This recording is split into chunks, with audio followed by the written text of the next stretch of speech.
Hi all, ఈరోజు లంచ్లోకి పన్నీర్ కర్రీని అయితే చేయబోతున్నాను. దీనికోసం కళాయిలోన ఆయిల్ని వేసుకొని ఆ ఆయిల్లో కట్ చేసి పెట్టుకున్న ఉల్లిపాయ ముక్కలు, అలాగే కొంచెం జీడిపప్పు, దాల్చిన చెక్క ముక్క, గసగసాలని గోల్డెన్ కలర్ వచ్చేంత వరకు ఫ్రై చేసుకోవాలన్నమాట.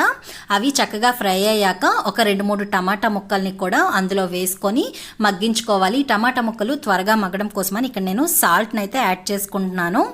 ఇలా సాల్ట్ని యాడ్ చేసుకున్నాక అది పూర్తిగా ఫ్రై అయిపోతాయి. అలా పూర్తిగా ఫ్రై అయిపోయాక మనం మిక్సీ జార్లో వేసుకొని దాన్ని మిక్సీ పట్టుకోవాలి.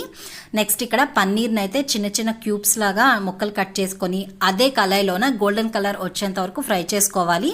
తర్వాత వాటిని తీసి అదే కళాయిలో ఆల్రెడీ మనం మిక్సీ పట్టుకున్న పేస్ట్ని యాడ్ చేసుకొని అందులో పసుపు, ఉప్పు, కారం వేసి ధనియా జీరా పౌడర్ని కూడా యాడ్ చేసి ఆయిల్ పైకి తేలేంత వరకు ఫ్రై చేసి అందులో వాటర్ని వేసుకొని ఆ వాటర్ దగ్గర పడ్డాక మనం ఆల్రెడీ ఫ్రై చేసుకున్న పన్నీర్ ముక్కలను అందులో వేసి ఫైనల్గా పైన కొత్తిమీర యాడ్ చేసుకుంటే కర్రీ అయితే రెడీ.